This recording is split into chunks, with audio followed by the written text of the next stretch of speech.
हुकूमत से मुज़ाकरात के लिए तहरीक इंसाफ का राब्ता। PTI का 9 मई और 26 नवंबर पर जुडिशल कमीशन बनाने का मुतालबा। हुकूमत ने मुफाहमत की फ़ज़ा के लिए PTI की मुज़ाकरात की पेशकश कबूल कर ली। कहा, हमारी तरफ से हमेशा मुज़ाकरात से मसाइल के हल की बात की गई। PTI मुज़ाकरात के लिए अपने पेशगी मुतालबात से पीछे हट गई।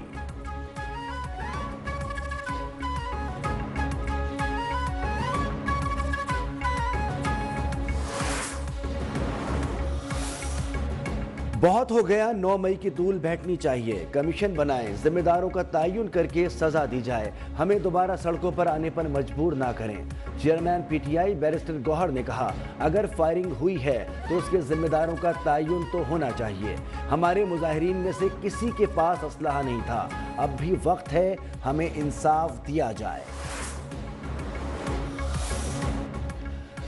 चार्जशीट सिर्फ फैज़ हमीद के खिलाफ नहीं, बानी भी बराबर मुलव्विस हैं। वज़ीर दिफा ख्वाजा आसिफ का रद्द अमल। कहा, शहादतें सामने आईं तो फैज़ हमीद के ट्रायल के असरात सज्जे खब्बे जाएंगे। फैज़ हमीद सब कुछ अकेले कर रहे थे। ये केस अपने असल किरदार तक पहुंचेगा जो कि बानी PTI हैं। बानी को नजर आ रहा है कि फैज़ हमीद उनके खिलाफ कितने शवाहिद दे सकते हैं, इसीलिए वो अभी से उसे ज़ाइल करने की कोशिश कर रहे हैं। अपोजिशन का पार्लिमानी फ्लोर पर आकर बात करना काबिल तहसीन है। वज़ीर क़ानून आज़म नज़ीर तारड़ का कौमी असम्बली में इज़हार ख्याल। कहा, उमर अयूब ने लश्कर कशी छोड़कर पार्लिमान आने को तरजीह दी, जिसको सराहता हूँ। पार्लिमान में दलील और मंतक से बात होती है। अवाम ने हमें इसी चीज़ का मैंडेट दिया है। पाकिस्तान की तरक्की और खुशहाली सब पर मुत्तफ़िक होना चाहिए।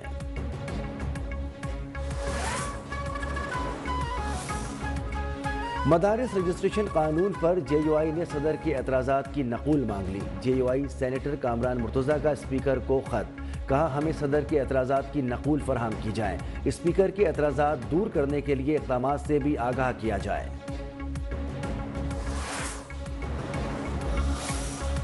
2019 से अब तक 18,600 मदारिस वज़ारत तालीम के साथ रजिस्टर्ड हो चुके हैं। वज़ारत तालीम के तहत मदारिस का निसाब दुनिया की कोई ताकत तब्दील नहीं कर सकती। इस हवाले से प्रोपेगेंडा बेबुनियाद है। चेयरमैन पाकिस्तान उलमा कौंसिल अल्लामा हाफिज ताहिर अशरफी ने वाज़े कर दिया। कहा कि कोई मदारिस को वज़ारत सनत के तहत रजिस्टर्ड करवाना चाहता है तो हमें एतराज़ नहीं, लेकिन अक़ली, इल्मी और कानूनी तौर पर तालीम से मुंसलिक इदारों को वज़ारत तालीम से मुंसलिक होना चाहिए।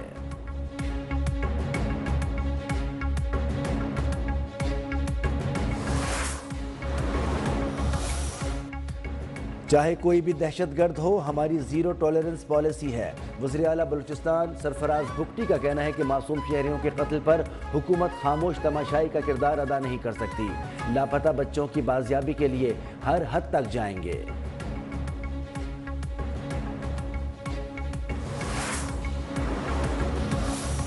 खैबर पख्तूनख्वा दहशतगर्दी की लपेट में है। गवर्नर फैसल करीम कुंडी कहते हैं, किसी भी जगह जाते हैं तो सूबे में दहशतगर्दी का पूछा जाता है।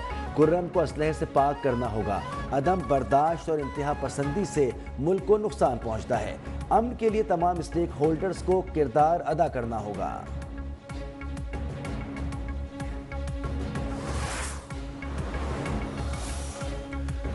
वज़ीर आला पंजाब मरियम नवाज की कम्युनिस्ट पार्टी ऑफ चाइना के म्यूजियम आमद। वज़ीर आला पंजाब का CPC म्यूजियम हुकाम ने पुरतपाक इस्तकबाल किया। मरियम नवाज ने CPC म्यूजियम में डिजिटल तारीख को सराहा। मेहमानों की किताब में अपने तासुरात कलमबंद किए।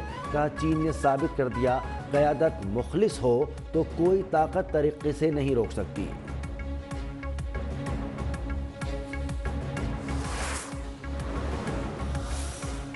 सुप्रीम कोर्ट में फ़ोन टेपिंग से मुताल्लिक केस की समाअत। जस्टिस मोहम्मद अली मजहर ने पूछा, क्या फ़ोन टेपिंग से मुताल्लिक कोई कानून साजी हुई? एडिशनल अटॉर्नी जनरल ने कहा कि 2013 से कानून मौजूद है। ISI और IB नोटिफाइड हैं। जस्टिस मोहम्मद अली मजहर बोले, कानून के मुताबिक तो फ़ोन टेपिंग के लिए सिर्फ जज इजाज़त दे सकता है। क्या किसी जज को इस मकसद के लिए नोटिफाई किया गया है? जस्टिस जमाल मंदुखेल ने कहा कि फ़ोन टेपिंग का कानून मुबहम है। जस्टिस अमीन का कहना था कि हमें रिपोर्ट्स या कानून में दिलचस्पी नहीं, नताइज चाहिए।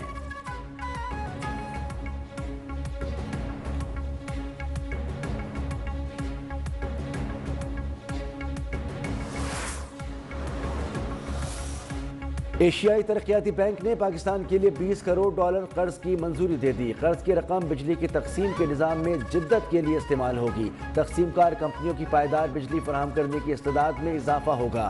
اعلامیے میں کہا گیا ہے کہ ابتدائی مرحلے میں 3 بجلی کی تقسیم کار کمپنیوں کو تعاون فراہم کیا جائے گا۔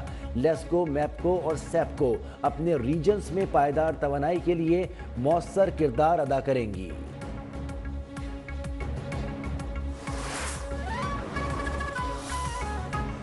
بجلی کی تقسیم کار کمپنیوں کی ناقص کارکردگی سے قومی خزانے کو $281 ارب کا نقصان ہو گیا۔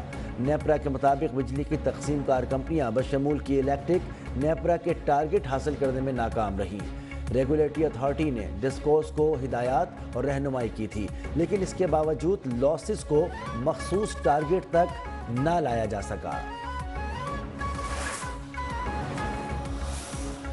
ملک بھر میں انٹرنیٹ کی سست رفتاری کے خلاف درخواست۔ لاہور ہائی کورٹ نے پی ٹی اے اور متعلقہ حکام کو نوٹس جاری کر دیا۔ انٹرنیٹ کی رفتار سست کرنے کا اقدام چیلنج۔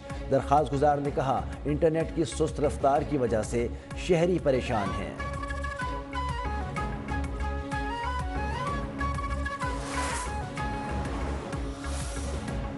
پاکستان اور تاجکستان کے درمیان 7واں مشترکہ کمیشن اجلاس۔ وفاقی وزیر توانائی اویس لغاری کا کہنا ہے، پاکستان اور تاجکستان کے درمیان گہرے دوستانہ تعلقات ہیں۔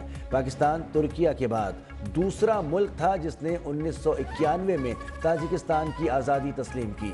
پاکستان تاجکستان کے ساتھ تجارتی تعلقات بڑھانا چاہتا ہے۔ تاجکستان کو وسطی ایشیا میں اہمیت حاصل ہے۔ وزیر اعلیٰ مریم نواز کا دورہ چین۔ شنگھائی میں مصروف شنگھائی بیسڈ کمپنیوں کو پنجاب کے اسپیشل اکنامک زونز میں سرمایہ کاری کی دعوت۔ ڈپٹی سیکریٹری مسٹر زو زونگ منگ سے ملاقات۔ دو طرفہ باہمی تعاون کو مزید فروغ دینے کی ضرورت پر زور۔ مسٹر زو زونگ منگ کا پنجاب اور شنگھائی کے درمیان معاشی تعلقات کو مزید مستحکم کرنے کے عزم کا اظہار۔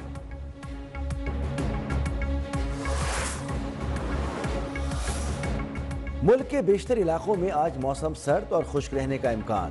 بالائی علاقوں میں بعض مقامات پر ہلکی بارش اور برف باری متوقع۔ محکمہ موسمیات کے مطابق خیبر پختونخوا کے میدانی علاقوں اور خطہ پوٹوہار میں کوہر پڑنے کا بھی امکان ہے۔ جنوبی پنجاب اور بالائی سندھ میں بعض مقامات پر ہلکی دھند چھائی رہے گی۔ لاہور میں سرد ہوائیں چلنے سے خنکی محسوس ہونے لگی۔ باغوں کے شہر میں اسموگ کا راج برقرار۔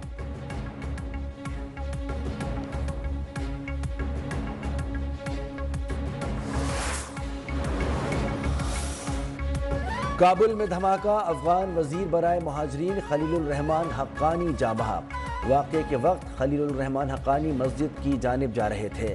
دھماکے میں جاں بحق افراد کی تعداد میں اضافے کا خدشہ۔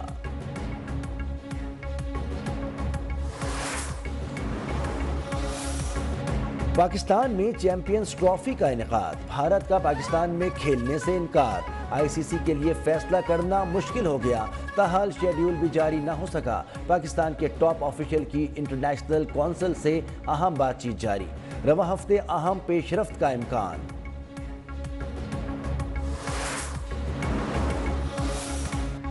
پاکستان سمیت دنیا بھر میں پہاڑوں کا عالمی دن کو منانے کا مقصد پہاڑوں کی اہمیت کو اجاگر کرنا ہے۔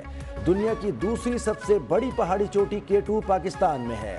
کوہ ہندوکش کا طویل پہاڑی سلسلہ بھی پاکستان ہی میں ہے۔ کوئٹہ کو 4 پہاڑوں کی وجہ سے دنیا بھر میں لٹل پیرس کے نام سے جانا جاتا ہے۔